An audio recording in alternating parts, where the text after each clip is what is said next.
저는 원래 대부분 시간 동안에 합동 측에 속한 교단의 교회를 다녔었는데요. 이제 통합 측에서 목회자가 되기 위해서 집 근처에 있는 교회를 다니게 되었습니다. 약 1년 정도 다니게 되었는데 아, 그 당시에도 이 교회는 대단히 큰 교회였고요. 뭐 지금도 역시 큰 교회입니다. 그런데 제가 이 교회 1년 정도 출석을 하면서 예배를 드리면서 예배가 굉장히 컴팩트하고 뭔가 좀 간결했고요. 또 목사님의 설교가 굉장히 군더더기가 없다는 생각이 들어서 저에게는 잘 맞다 싶어서 제가 그 교회에 1년 정도 예배를 출석을 했습니다. 보통 제가 이제 맨 뒷줄에서 예배를 드렸는데요. 그날도 제가 맨 뒤에서 이렇게 편안하게 예배를 준비하고 있었습니다. 근데 제 앞에 어느 연로하신 어르신들 부부가 제 앞자리에 이렇게 앉으셨습니다. 본래 이제 그 교회는 빈자리가 없는 교회였거든요. 예배 시간에. 근데 딱 앉으셨는데 한눈에 보기에도 이 두 부부는 굉장히 좀 남루해 보이고 상대적으로 초라한 복장을 하신 분이었고요. 또 약간의 냄새도 좀 나는 것 같은 그런 생각이 들었습니다. 두 분이 앉자마자 곁에 계시던 분들이 자리를 옮기셨습니다. 그리고 내내 그 자리가 이렇게 비어 있는 상태로 예배가 진행이 되는 것이었습니다. 평소와 다름없는 설교, 평소와 다름없는 찬양과 순서가 진행되고 있지만 내내 마음이 참 불편했습니다. 마치 큰 바다에 외로운 섬과 같이 두 분이 앉아 계시고요. 굉장히 두 분이 몸둘 바를 몰라 하시고 또 불편해 하시고 또 굉장히 미안해 하시는 게 뒷모습만으로도 저에게 느껴져서 예배 내내 마음이 참 불편하고 어려웠습니다. 그러면 제 마음속에 드는 생각은 그런 것이었습니다. 과연 예배는 뭘까? 과연 교회는 무엇일까라고 하는 보다 더 근본적이고 근원적인 질문을 그때 한번 가져보게 되었습니다. 맥가브런이라고 하는 세계적인 교회 성장학자의 주장에 따르게 되면 교회가 성장하고 부흥을 하려면 동질 집단에 의한 선교 전략이 필요하다는 얘기를 합니다. 동질 집단이라고 하는 것은 비슷한 사람들, 생각과 마음과 경향과 경제, 문학, 교육 수준이 비슷한 사람들을 이렇게 모아 두어야 교회가 성장하고 부흥한다는 어떤 원리였습니다. 실제로 이 원리를 목회 현장에서 많이 적용해서 교회가 급성장한 교회들의 여러 사례들이 보고가 되었다는 걸 보게 되면 이 이론은 상당한 타당성이 있는 이론이었습니다.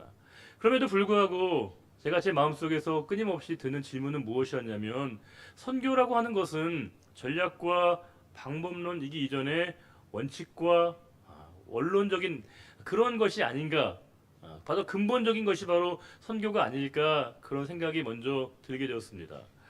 저는 청년부 사역을 약 10년 정도 했습니다.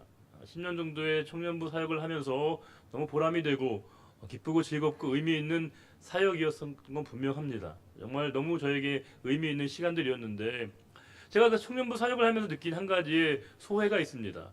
다 좋았지만 한 가지 드는 생각은 뭐냐면 어느 교회를 막론하고 청년들은 다 교회 일에 별로 관심이 없다는 것입니다.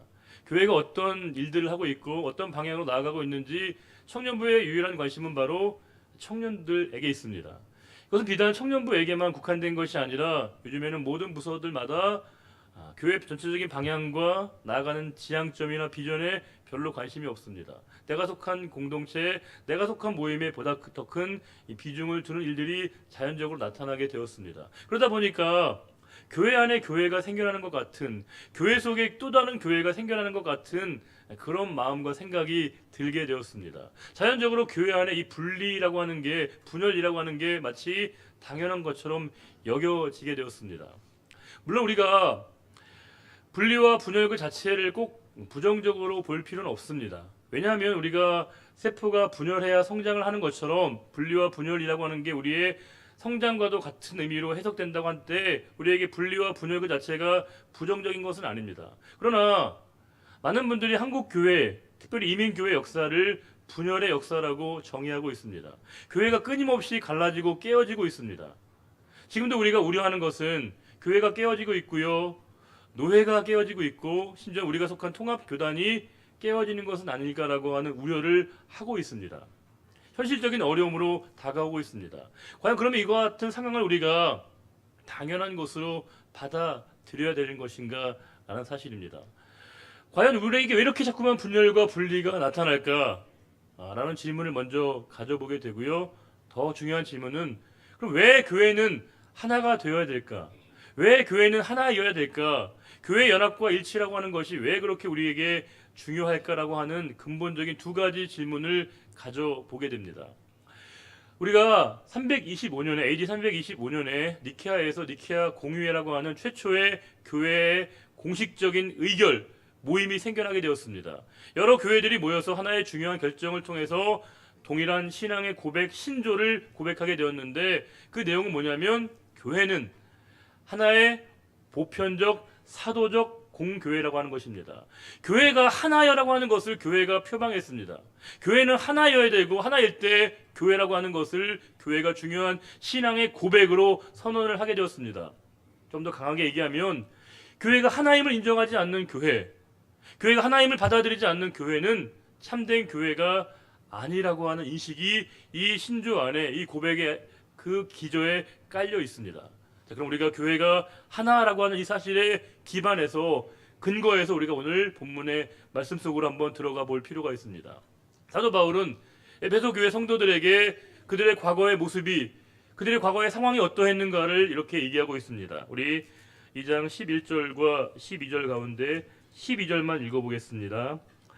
그때 너희는 그리스도 밖에 있었고 이스라엘 나라 밖에 사람이라 약속의 언약들에 대하여는 외인이요 세상에서 소망이 없고 하나님도 없는 자이더니 그때 너희가 그러했다는 것이죠. 한마디로 얘기하면 너희는 하나님과 상관없는 자들, 아무런 관련이 없는 자들이었다라고 얘기하고 있습니다. 그들의 과거의 상태를 환기시켜주고 있습니다.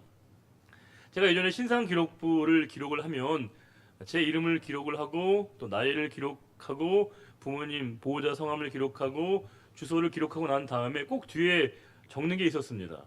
본적이었습니다. 본적. 그 당시 저는 이제 아주 자동적으로 제 본적이었던 경남 밀양군 부북면 전사포리 254번지를 이렇게 썼거든요. 제 본적이 맞으니까. 그런데 문제는 저는 여기 별로 가본 적이 없습니다. 아는 곳이 별로 없습니다. 그럼에도 불구하고 행정구역상으로 저에게 본적은 거기이기 때문에 제가 이제 늘 거기에 썼거든요. 너무 좀 불편한 게 있어서 이제 여러 제도가 바뀌어서 이 본적을 옮길 수 있게 돼서 제가 서울로 옮겼거든요. 근데 나중에 본적을 쓰는 게 아니라 원적지를 또 쓰라고 얘기를 하더라고요. 그래서 할 수 없이 불가피하게 그 원적지를 기록했는데 이 원적지라고 하는 건 저의 출발과 저의 기원과 저의 뿌리를 알려주는 의미가 있습니다.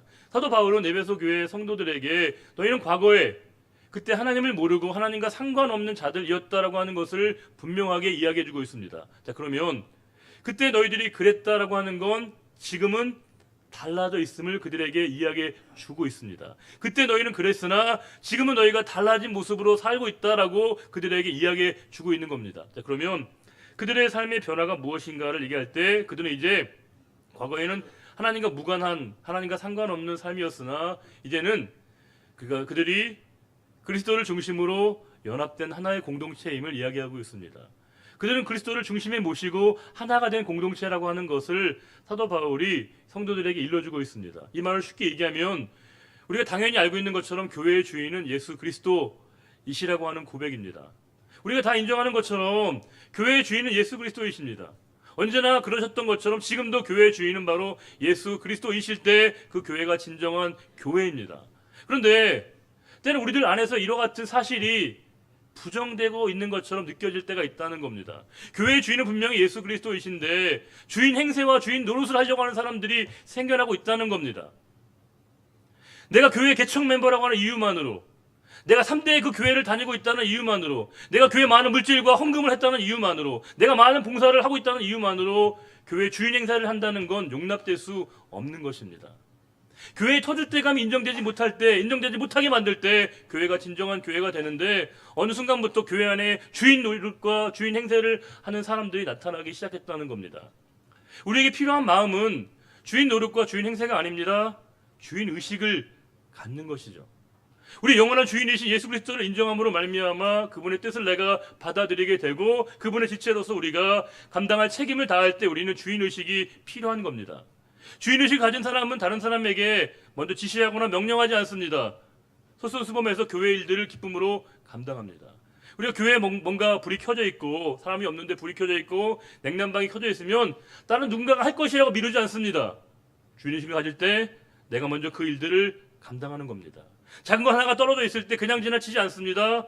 주인의식 갖는 사람은 그것을 나의 일로 받아들이게 됩니다.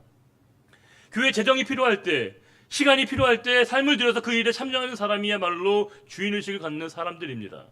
우리 올 한 해는 예배 거룩한 부르심을 입고 예배 삼복을 기도하고 있습니다. 예배 수복과 예배 회복과 예배 축복을 우리가 기대하고 있는데 그 부르심의 자리를 누군가 다른 사람이 할 것으로 생각하지 않고 자원함으로 그 자리에 먼저 서는 태도, 그것이 바로 진정한 주인의식인 것이고 이 주인의식을 갖는 자가 모여있는 공동체가 바로 진정한 참된 교회임을 우리들에게 일러주고 있습니다. 근데 이 일은 그냥 가능한 게 아니라는 겁니다. 중요한 일이 우리들에게 벌어진 겁니다. 13절입니다. 13절 말씀을 보면 이렇게 되어 있습니다. 같이 읽어볼까요? 이제는 전에 멀리 있던 너희가 그리스도 예수 안에서 그의 피로 가까워졌느니라. 16절에 이렇게 되어 있습니다. 또 십자가로 이 둘을 한 몸으로 하나님과 화목하게 하려 하심이라. 원수된 것을 십자가로 소멸하시고. 십자가가 우리를 하나님과 가까워지게 만들었고요. 우리 서로를 하나로 끄는 그 힘이 바로 십자가에 있다고 얘기하고 있습니다. 교회는 십자가를 인정하는 공동체입니다. 십자가의 정신, 십자가의 마음을 잃어버린 교회는 교회일 수 없는 것이죠. 예수님의 사역의 완성과 정점은 바로 십자가에 있습니다. 예수님 이 땅에 사실 때 많은 기적을 베푸셨고요. 많은 말씀을 하셨습니다. 그러나 주님이 십자가 상에서 외치신 단 한 번의 유일적인 메시지가 있습니다. 그것은 바로 다 이루셨다는 겁니다. 십자가 상에서만이 주님의 사역이 완성되시는 겁니다. 그럼 우리가 십자가의 마음을 잃어버릴 때, 십자가의 정신을 상실하게 될 때 그것은 이름만 남아있는 교회일 뿐이지, 이름만 성도일 뿐이지 진정한 성도와 교회가 아니라는 겁니다. 교회는 그리스도의 십자가의 마음과 십자가의 사랑 의원바로만이 우리가 하나 될 수 있습니다. 우리는 예수님을 따른다는 것이 예수님 당시에는 이미 죽는 일을 의미했습니다. 죽음을 의미하는 일이었습니다. 예수님을 따른다는 것은 죽는다는 것과 동의어였습니다. 근데 우리는 이 표현을 개념으로 자꾸 바꿔놓습니다. 관념으로 치환시킵니다. 그리고 이 단어의 피상성 안으로 우리가 도피하고 회피할 때가 있습니다. 그러나 성도는, 교회는 예수 그리스도의 십자가로 말미암아 죽고 그와 더불어 사는 공동체가 바로 교회라고 하는 겁니다. 주님이 우리에게 십자가로 말미암아 이와 같은 일들을 우리에게 열어주시고 먼저 우리에게 본을 보여주셨다라고 오늘 말씀은 우리들에게 일러주고 있습니다. 그러면서 이제 14절에 이어서 이런 말씀을 주고 있습니다. 그는 우리의 화평이신지라 둘로 하나를 만드사 원수된 것 그 중간에 막힌 담을 자기 육체로 허시고. 여기서 우리말 번역에는 좀 빠져 있는데요. 헬라어 말씀에는 가르라고 하는 접속어가 있습니다. 가르의 뜻은 바로 because죠. 이 일들이 가능한 이유가 뭐냐? 바로 그분이 화평이시기 때문에 가능하다는 겁니다.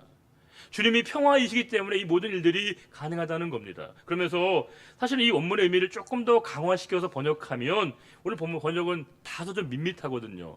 He himself입니다. 그 자신이, 바로 그가 화평이 되셨다고 우리들에게 말씀합니다. 그러면서 어떤 일을 행하셨냐? 이 막힌 담을 자신의 육체로 허셨다고 되어 있습니다. 당시에 이 예루살렘 성전의 구조를 보면 유대인들이 예배할 수 있는 공간이 있고요, 이방인들도 접근할 수 있는 그 영역이 있었습니다. 그것을 바로 우리가 이방인의 뜰이라고 부릅니다.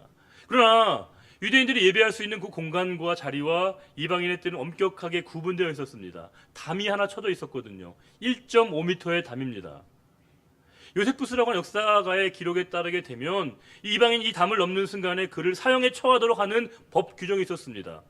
이 담은 영원히 유대인과 이방인을 구분하는 한계였습니다. 이 담을 도저히 뛰어넘을 수 없었습니다. 그런데 주님이 그 담을 허셨다라고 되어 있습니다. 우리 이 말씀을 이미 예수님의 죽음의 현장에서 확인했습니다. 주님이 십자가에서 달려 돌아가실 때 이 지성소를 가리고 있었던 이 휘장이 끊어지지 않습니까? 어디로부터요? 위에서부터 그 휘장이 갈라졌다고 되어 있습니다. 이 관계를 회복시키신 대상이, 주체가 누구시라는 거죠? 하나님이십니다. 하나님이 모든 관계를 열어주시고 회복하셨다고 우리에게 얘기하고 있고요. 오늘 말씀은 그 연상선상에서 우리들에게 이 막힌 담을 주님이 헐어주셨다고 우리들에게 이야기해 주고 있습니다. 그러면서 우리가 이런 도전을 하고 있는 것이죠. 교회가 뭐냐? 참되고 건강한 교회가 뭐냐를 우리들에게 질문을 하고 있는 겁니다. 건강한 교회, 참된 교회는 교회 울타리가 넘어가는 겁니다. 우리가 예수 그리스도를 믿고 따르고 있음에도 불구하고 우리는 우리의 관심이 우리 자신에게만 국한될 때가 있습니다. 그러나 참된 성도, 참된 교회라고 한다면 우리의 관심과 사랑과 섬김의 범위가 점점점 넓어져 갑니다. 확장되어져 갑니다. 우리의 관심을 두어야 될 대상들, 우리가 섬겨야 될 대상들이 넓혀져 가는 것이야말로 진정한 참된 공동체의 교회라고 하는 것을 오늘 말씀 우리들에게 일러주고 있습니다. 그러면서 주님이 또 다른 것을 폐하셨다고 되어 있는데 15절 보시게 되면 이렇게 되어 있습니다. 법조문으로 된 계명의 율법을 폐하셨다고 되어 있습니다. 주님이 율법을 폐하셨다는 거죠. 율법은 필연적으로 우리들을 서열을 만듭니다. 우리를 우열을 만듭니다. 왜냐하면요, 율법을 지키는 사람과 지키지 못하는 사람, 더 많이 지키는 사람과 그렇지 못하는 사람을 구분짓게 만드는 게 이 율법입니다. 그러나 주님은 율법이 아니라 십자가의 사랑으로 이 모든 것을 새롭게 바꾸어 놓으셨습니다. 우리 다시 한번 15절을 읽어보겠습니다. 법조문으로 된 계명의 율법을 폐하셨으니 이는 이 둘로 자기 안에서 한 세 사람을 지어 화평하게 하시고, 교회를 지칭하는 것인데 여기서 한이라고 하는 말은 헤나라고 하는 헬라어 단어인데요, 하나라는 뜻입니다. 교회는 하나라는 거죠. 하나이고 하나 됨을 교회가 얘기하는 것이고요. 여기서 또 새 사람 할 때 이 새롭다고 하는 말은 이게 카이논이라고 하는 헬라어 단어인데요, 시간적인 새로움이 아니라 질적인 차원의 새로움을 의미합니다. 그리고 여기서 짓다라고 하는 이 크티사라고 하는 헬라어 단어는 영어로 번역할 때 make가 아니라 create로 번역한다는 겁니다. 만드는 게 아니라 창조되는 겁니다. 교회는 또 하나의 모임과 또 하나의 조직이 만들어진 게 아닙니다. 전혀 다른 질적 차원이 다른 공동체가 태동되어진 게 바로 교회라고 하는 겁니다. 그 이전 인간의 논리와 원리로 설명이 불가능합니다. 이해가 되지 않습니다. 그게 바로 교회라고 하는 겁니다.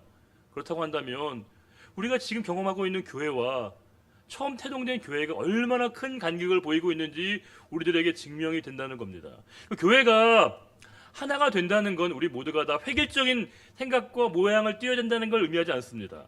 우리 모두가 다 전체주의적인 사고를 해야 되는 것이고 사회주의적인 형태를 띠자는 게 아닙니다. 우리에겐 누구나 다 다름과 차이가 존재합니다. 예배당의 이 온도 조절하는 거 여러분 얼마나 쉽지 않은 거 아시죠? 조금 따뜻하면 덥다고 그러세요. 조금 시원하면 춥다고 그러셔요. 이 온도 조절 하나도 쉽지 않아요. 우리가 식당에 한번 가는 것도 정하는 것도 쉽지 않습니다. 여행지 하나 결정하는 것도 쉽지 않습니다.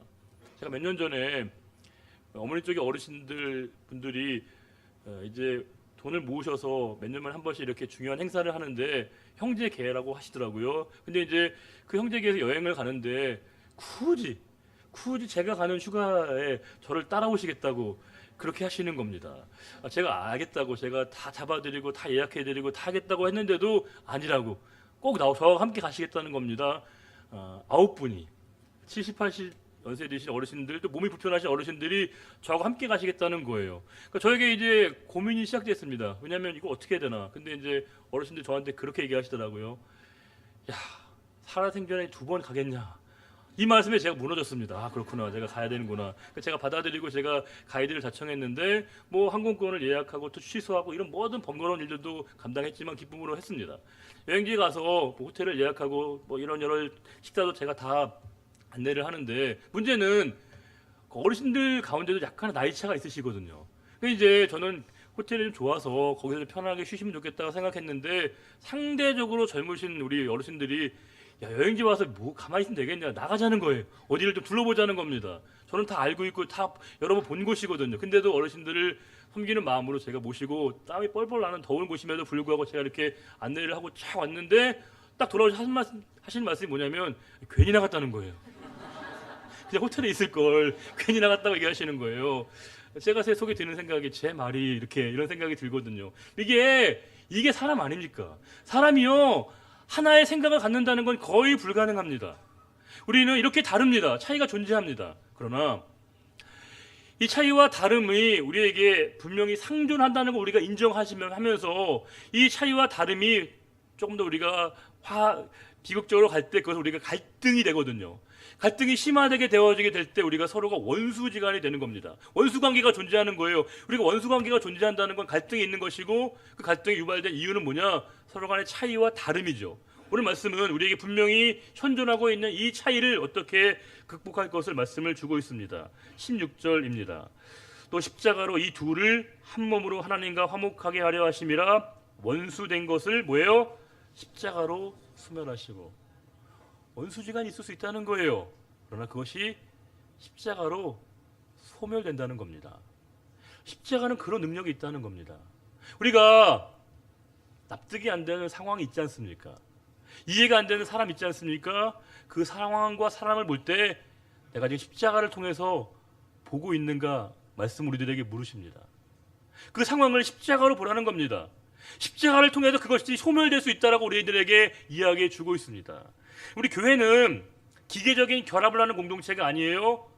유기적인 연합을 이루는 공동체가 바로 교회라고 오늘 말씀 우리들에게 일러주고 있는 겁니다. 그러면서 이제 이 모든 일들 가운데 17절에 평안을 주시는 그 일들이 나타나면서 성령께서 어떤 일을 행하시는지를 18절에 이렇게 얘기하고 있습니다. 18절 같이 한번 읽어볼까요? 이는 그로 말미암아 우리 둘이 한 성령 안에서 아버지께 나아감을 얻게 하려 하심이라. 당시에 이제 고대 사회 속에서는 임금의 최측근이 있었는데요. 왕을 아련하려고 하는 사람들을 선별해서 그 왕에게로 인도하는 사람이 있었습니다. 그걸 누구라고 하냐면 프로사고계라고 하는 고대 직책이 있었는데, 이 말씀에서 성령님을 프로사고계로 설명하고 있다는 겁니다. 이해가 되시죠?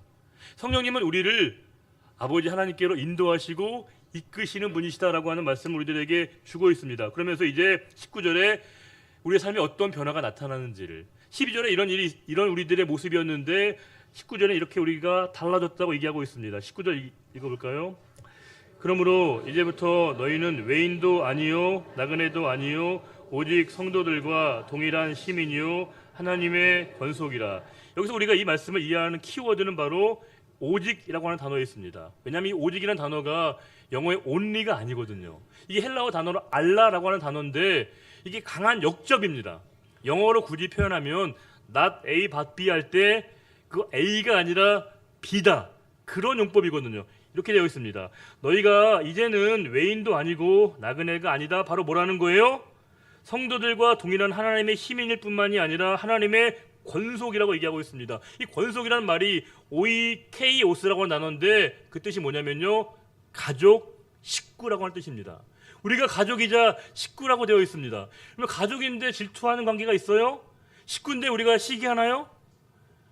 우리 요즘에 약간 좀 두렵긴 해요. 가족과 식구끼리도 약간 어려운 일이 있으니까. 그러나 보편적으로 가족은 다 품어주고 이해하는 공동체 아닙니까? 교회가 뭐냐?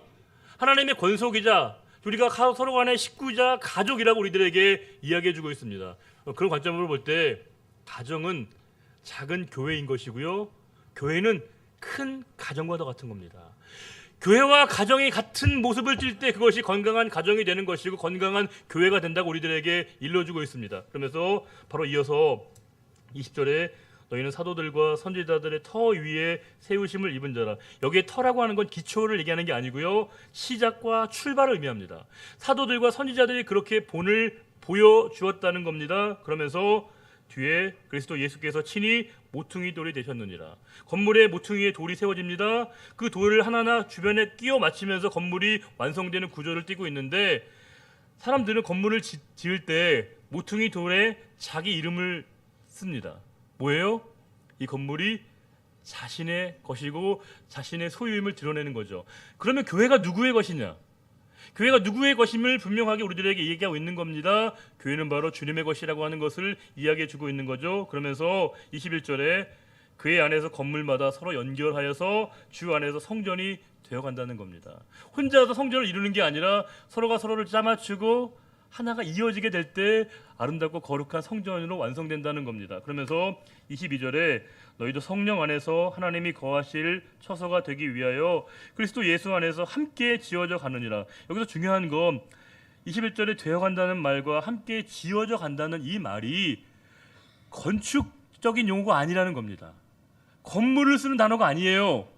유기체, 생명체에게 쓰는 단어입니다. 우리 모두는 다 그리스도의 생명체로서, 유기체로서 완성되어져 가는 이 구조가 바로 교회라고 하는 뜻이 이 말씀 가운데 담겨져 있습니다. 교회는, 성도는 뭡니까? 우리가 바로 하나님을 비추게 하고 하나님을 드러내게 하고 하나님을 알리는 것이 바로 교회이고 성도이어야 되는데, 어쩌면 우리 때문에 주님이 점점 가리워지고 주님이 숨겨지게 되고 주님의 빛이 우리로 말미암아 이렇게 은폐되어지는 일들이 나타나고 있는 게 아닐까, 그런 두려움이 들 때가 있습니다. 예배가 뭐죠? 예배는 참배가 아닙니다. 참배는 뭐예요? 죽은 자에게 무덤에 가서 흠모하면서 우리가 공경의 마음을 표현하는 겁니다. 그럼 우리의 예배는 살아계신 하나님께 드리는 겁니다. 그분의 살아계심을 인정하는 게 바로 예배입니다. 예배는 세배도 아니에요. 얼마 전에 우리가 설 때 세배 다 받으셨잖아요. 애들한테, 자녀들한테. 고맙긴 한데 애들이요 좀 아쉬워요. 세배 하자마자 뭐 어떻게 해요? 달려들어요. 손을 내밀어요. 왜요? 아이들이 원하는 건 뭐예요? 세뱃돈이거든요. 예배는 대가와 보상을, 반대급부를 기대하는 게 아닙니다. 예배는 예배 그 자체인 거죠. 예배를 통해서 우리는 하나님의 하나님 되심을 인정하고 고백하는 겁니다. 성경은 우리에게 꽃이 되라고 말씀하시지 않습니다. 꽃은 화려한 거거든요. 주목받는 겁니다. 이목을 끄는 겁니다. 성경은 우리에게 꽃이 아니라 열매가 되라고 말씀하십니다. 이 성령의 열매를 우리들에게 맺으라고 우리들에게 말씀을 주고 있다는 겁니다. 설교를 마감하면서 제가 아까 그 처음에 들었던 그 교회의 모습, 제가 그 예배에 들었던 그 노부부의 모습을 뒤에서 보면서 내내 마음이 참 어렵고 불편했던 그 이유는, 괴로웠던 이유는, 지금도 제가 그 상황이 마치 어제 일처럼 저에게 생생하게 기억되는 이유가 뭘까를 보면 제가 너무 부끄러웠습니다. 저라도 그분들 곁에 가서 앉혀서 함께 예배를 드려야 됨에도 그 일을 감당할 수 없었다라고 하는 제 자신의 부끄러움이 있었습니다. 우리가 예수님 이 땅에 오셨을 때 병든 자를 낫게 하시고 죽은 자를 낫게 하시고 또 귀신 들린 자를 쫓아내신, 그 귀신을 쫓아내신 이유가 뭡니까? 치유의 사역이기도 하지만 그것은 뭐겠어요? 공동체로부터 분리되고 축출된 그들을 품어 안으신 겁니다. 교회 안으로 그들을 초청하시고 초대하신 겁니다. 주님은 받아주시고 주님은 용납하시고 용서하신 그 사람들이 우리에게 용납되지 못할 때가 있을 때 주님은 그들을 받아주셨음을 우리들에게 선언하고 있습니다. 우리가 함께 한 교회에 다니면서 불구하고 우리가 인사도 못 나누고 인사도 안 하게 한다면 그걸 진짜 우리가 교회라고 할 수 있는 겁니까? 우리가 끼리끼리만 예배드리고 끼리끼리만 식사하게 되고 끼리끼리만 우리가 차를 마신다고 한다면 그거 진짜 교회일 수 있는 겁니까? 편한 사람들끼리만 함께 예배드리게 되고 마음에 맞는 사람들끼리만 함께 모여서 우리가 모임을 갖는다면 그거 진짜 예배일 수 있는가라고 하는 겁니다. 저와 여러분은 지금 누구에게 예배를 드리고 있는 겁니까? 우리 지금 누구를 예배하고 있는 겁니까? 우리가 예배 드릴 그 하나님께서 우리들에게 분명하게 하나님의 뜻을 우리들에게 명확하고 분명하게 말씀하십니다. 교회는 담이 무너지는 곳입니다. 담이 깨어지는 곳입니다. 끊임없이 우리가 만들어 놓은 우리의 편견과 차별에 마음의 미움과 증오에 이 담을 허시는 분이 바로 주님이시고 그 일들이 가능함을 입증하는 공동체가 바로 교회라고 하는 것을 오늘 말씀 우리들에게 그대로 도전하고 있습니다. 쉽지 않습니다. 어렵습니다. 그러나 주님이 우리에게 먼저 본을 보여주셨습니다. 우리가 오늘 말씀을 다시 한번 읽으시면서 오늘 말씀을 통해서 우리에게 주시는 하나님의 뜻을 우리 마음 가운데 새기기를 바랍니다. 우리 21절과 22절입니다. 그의 안에서 건물마다 서로 연결하여 주 안에서 성전이 되어가고 너희도 성령 안에서 하나님이 거하실 처소가 되기 위하여 그리스도 예수 안에서 함께 지어져 가느니라. 아멘. 하나님 아버지, 우리를 교회라는 이름으로 불러주시고 성도라는 이름으로 저희들을 불러주셨습니다. 그리스도의 십자가의 보혈의 공로로 하나 된 저희들 이것만 여전히 우리들은 편견과 차별과 미움과 증오가 쉽게 사라지기 어렵습니다. 다름과 차이를 인정하고 받아들이기를 싫어합니다.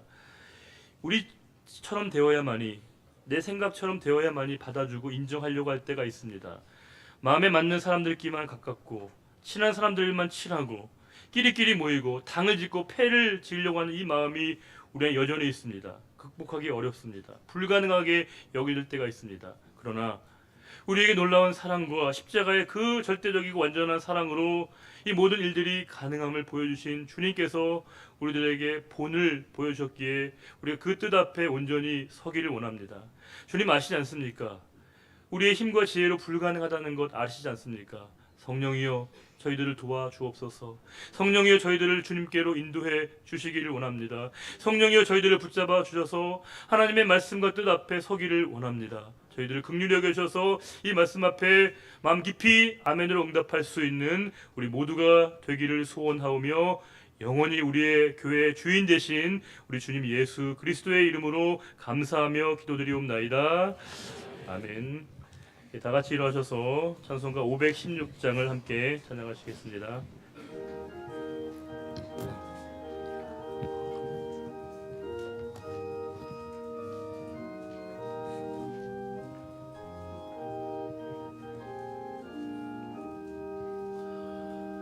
옳은 길 따르라 의의 길을 세계 만민의 잠든 길 이 길 따라서 살기를 온 세계에 전하세 만 백성이 나갈 길 어두운 밤 지나고 동든다 환한 빛 보아라 저기 주 예수의 나라 이 땅에 오겠네 오겠네 주 예수 따르라 승리의 주 세계 만민이 나갈 길과 진리여 참 생명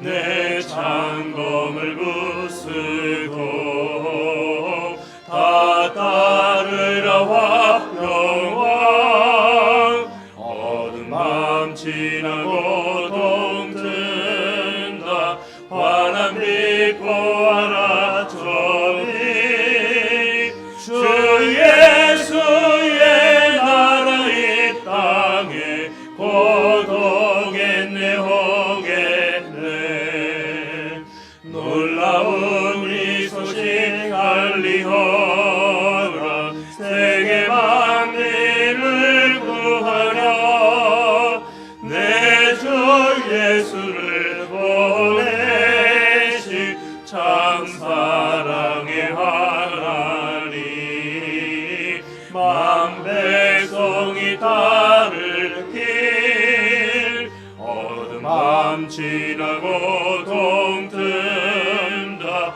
환한 빛 보아라 저기 주 예수의 나라 이 땅에 곧 오겠네 오겠네 고난 길 헤치고 찾아온 길 많은 백성을 구한 일 모두 나와서 믿으며 온 세상이 마침내 이 진리에 살겠네 어두운 밤 지나고 동튼다 환한 빛 보아라 저기 주 예수의 나라 이 땅에 곧 오겠네 오겠네 여호와는 내게 복을 주시고 너를 지키시기를 원하며 여호와는 그의 얼굴을 내게 비추사 은혜 베푸시기를 원하며 여호와는 그 얼굴을 내게로 향하여 주사 평강 주시기를 원하노라. 이제는 우리 주 예수 그리스도의 은혜와 하나님의 사랑과 성령의 인도교통 충만케 하심이 주신 말씀 붙들고 우리 안에 갇혀져 있었던 모든 무너진 담을 주님께 고백하며 그 십자가의 길로 나아가기로 다짐하는 우리의 거룩한 믿음의 결단과 고백 위에 이제로부터 영원히 함께하여 주시기를 간절히 축원하옵나이다. 아멘.